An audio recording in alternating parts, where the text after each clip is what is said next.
Xora xəstəliyi, mədə və 12 barmaq bağırsağın pilori xorası daha çox mövsümi xroniki xəstəlik olub, silikli qişada toxuma defektinin yaranması ilə göstərən xəstəlikdir. Xora xəstəliyinin yaranmasına səbəb daha çox mədənin və 12 barmaq bağırsağın müdafiə faktorları ilə aqressiv faktorlar arasında balansın pozulmasıdır.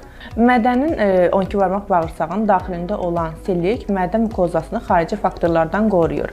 Bəs aqressiv faktorlar hansılardır ki, mədə mukozasına təsir edir? Bunlara öt turşuları, mədə turşuları və Helicobacter bakteriyasıdır. Xoralar özləri də mədə və 12 barmaq bağırsaq xoralarına bölünürlər. Ölçülərinə görə kiçik ölçülü 4-8 mm-dən 6-8 cm-yə qədər giqant xoralara rast gəlmək olur. 12 barmaq xoralarına isə 12 barmaq bağırsaq boyunca tək sayda, çox saylı sayda və yaxud 12 barmağın özündə bir-birinə əks istiqamətdə çox saylı xoralara rast gəlmək olar. Simptomlarına gəldikdə isə istər mədə xorasında, istər epigastral xoralarda ağrı özünü daha çox biruzə verir. Epigastral ağrılar epigastral layihədən başlayaraq kürək nahiyəsinə iradiasiya edir. 12 barmaq bağırsaq xoralarında qida qəbulundan sonra ağrılar bir qədər sakitləşir. 2-3 saat sonra yenidən davam edir. Mədə xoralarında isə ağrılar qida qəbulundan sonra daha da şiddətlənir və mədə xorası olan xəstələrdə ağrıların şiddətinə görə çox vaxt xəstələr, pasientlərimiz qidadan imtina edirlər.